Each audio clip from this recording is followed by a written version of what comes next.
Gedung ini adalah gedung yang kita bangun bersama-sama, tapi karena waktu, maka mungkin pada kesempatan lain saya akan datang khusus untuk kita bangun IKP bersama Pak Dekan. Kita dukung kepemimpinan beliau dan kepemimpinan departemen sehingga IKP semakin jaya. Dengan demikian, mari kita sama-sama saja membuka acara ini secara bersama-sama membaca basmalah. Bismillahirrahmanirrahim. Sekian, Assalamualaikum warahmatullahi wabarakatuh.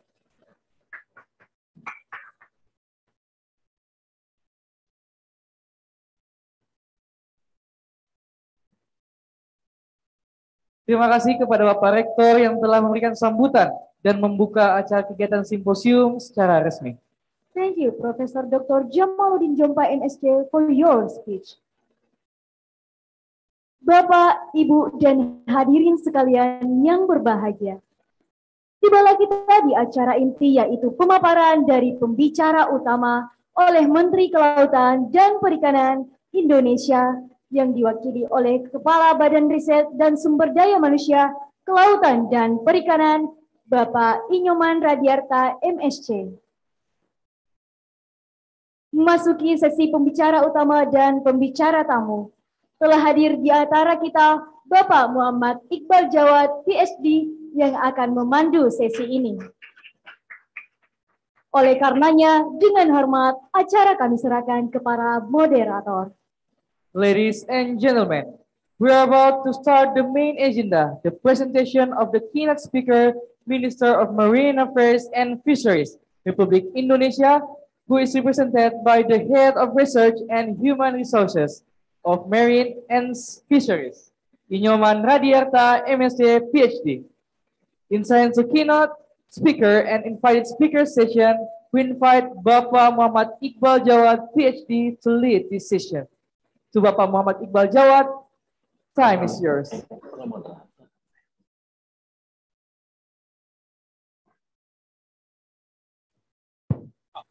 Terima kasih. Nanti tempat duduk ini khusus untuk Pak Bupati Bulukumba. Jadi saya duduk di sini saja. Assalamualaikum warahmatullahi wabarakatuh. Salam, Om Swastiastu, Namo Buddhaya, salam kebajikan, salam sejahtera buat kita semua. Hari ini yang terhormat Pak Rektor, Prof. Jamaluddin Jompa, yang terhormat Pak Bupati Bulukumba, saya juga orang Bulukumba, Pak. Jadi sebetulnya orang Kajang, tapi katanya tidak termasuk di dalam Bulukumba. Pak Prof. Ivanuddin, dan yang paling saya hormati, yang kami hormati, Bapak Nyoman Radiarta, PhD. Ohayo gozaimasu, Pak Nyoman. Ohayo gozaimasu. Kita langsung saja, Bapak Ibu yang saya hormati, kita akan mendengar pemaparan dari Pak Nyoman. Pak Nyoman ini sebelum ini saya akan bacakan dulu biodata beliau.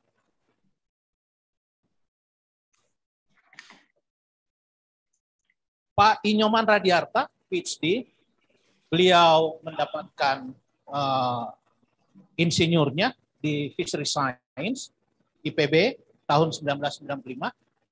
Kemudian MSc in Remote Sensing and GIS, itu di Asian Institute of Technology, IT, Bangkok. Kemudian PhD in Fishery Science in Hokkaido University in Japan. Sekarang beliau merupakan Kepala Chairman of Agency for Marine and Fisheries Research and Human Resource, Kepala Badan Sumber Daya Manusia Kementerian Kelautan Perikanan Republik Indonesia. Jadi sebelum menjadi kepala badan, beliau adalah Director of Marine Research Center (MRC) sampai tahun 2022 dan juga Director of Institute for Marine Research and Observation atau IMRO sampai 2020. Saya kira untuk lebih menyingkat waktu, kami persilahkan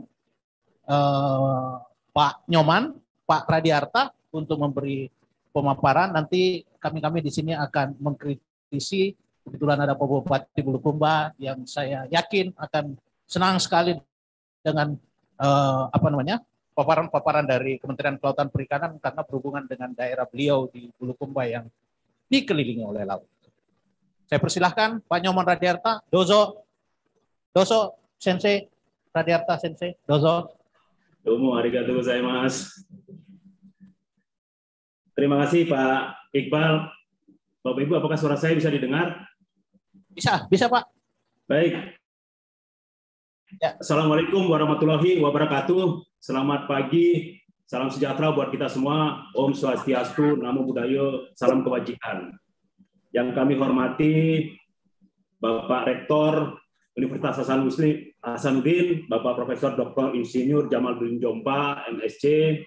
Yang kami hormati pula Direktur Aquatrop Universitas Malaysia Terengganu, Bapak Profesor Dr. Muhammad Ikhwanuddin. Yang kami hormati Ketua Panitia Simposium Nasional ke-9 Kelautan dan Perikanan, Ibu Dr. Insinyur Siti Alamsyah, MP. Yang kami hormati pula, ini rekan satu studi saya selama di Jepang, yaitu Bapak Dekan Fakultas Ilmu Kelautan dan Perikanan Universitas Hasanuddin, Pak Safruddin, SPI, MP, dan PhD. Serta pembicara tamu, Bapak Bupati Kabupaten Bulukumba, Bapak Mukhtar Ali Yusuf, Bapak Bupati Kabupaten Pangkep atau yang mewakili beliau, Bapak Muhammad Yusran Lalugau, SPI, MSc, Guru Besar Fakultas Ilmu Kelautan Perikanan Universitas Hasanuddin, Bapak Profesor Dr. Rajuddin, serta peneliti bidang oceanografi, Bapak Dr. Ing Widodo Satyo Pranowo, Bapak Ibu Panitia Seminar, serta Bapak Ibu peserta seminar, baik yang hadir secara luring dan hadir secara daring yang berbahagia pada pagi hari ini. Saya kira pertama-tama saya ingin mengucapkan permohonan maaf dari Bapak Menteri Kelautan dan Perikanan, di mana pada saat yang bersamaan beliau ada acara, oleh sebab itu beliau mewakilkan kepada saya untuk dapat menyampaikan program-program prioritas Kementerian Kelautan sehubungan dengan mensupport Sustainable Development Goals yang menjadi tema pembicaraan ataupun seminar nasional ke-9 Kelautan dan Perikanan Fakultas Ilmu Kelautan dan Perikanan Universitas Hasanuddin. Bapak Ibu, Pak Rektor yang saya hormati, pada kesempatan yang baik ini izinkan saya untuk menyampaikan materi terkait dengan memajukan sektor kelautan dan perikanan demi mencapai Sustainable Development Goals untuk lingkungan perairan dan masyarakat yang sehat. Jadi dalam paparan ini ada beberapa pointer yang saya akan sampaikan, yaitu tetap mengacu pada SDGs, kemudian juga mengacu pada High Level Panel Sustainable Ocean Economy, kemudian itu akan menjadi acuan bagi Kementerian Kelautan menyusun program-program prioritas Kementerian Kelautan dan Perikanan dari tahun 2021 sampai dengan 2024. Pada tahun 2015, Bapak Ibu, pada sidang umum PBB yang diikuti oleh sekitar 159 negara, di mana Indonesia termasuk di dalamnya, itu telah menyepakati tujuan pembangunan berkelanjutan atau Sustainable Development Goal yang menjadi agenda global di tahun 2030, di mana SDGs berisikan 17 goal dan 169 target untuk periode pelaksanaan di tahun 2015 dan 2030. Kementerian Kelautan dan Perikanan dalam hal ini mendapat amanat dalam mengawal tercapainya tujuan dari SDGs Goal 14, yaitu Life Below Water, terkait dengan isu ekosistem kelautan. Dalam pelaksanaan implementasi ataupun kegiatan-kegiatan SDGs 14 tersebut, KKP pernah meraih penghargaan dari Menteri Perencanaan Pembangunan Nasional atau Kepala Bappenas pada tahun 2021 untuk peran aktif Kementerian Kelautan dan Perikanan dalam melaksanakan program dan kegiatan SDGs tersebut. Sejalan dengan implementasi SDGs, tentunya Indonesia juga termasuk dalam pelopor Sustainable Ocean Economy, atau kita sebut High Level Panel Sustainable Ocean Economy. Indonesia berkomitmen mempromosikan pembangunan ekonomi laut berkelanjutan untuk kesejahteraan masyarakat. Jadi komitmen ini diutarakan oleh sekitar 14 negara yang berkomitmen dalam bentuk high level panel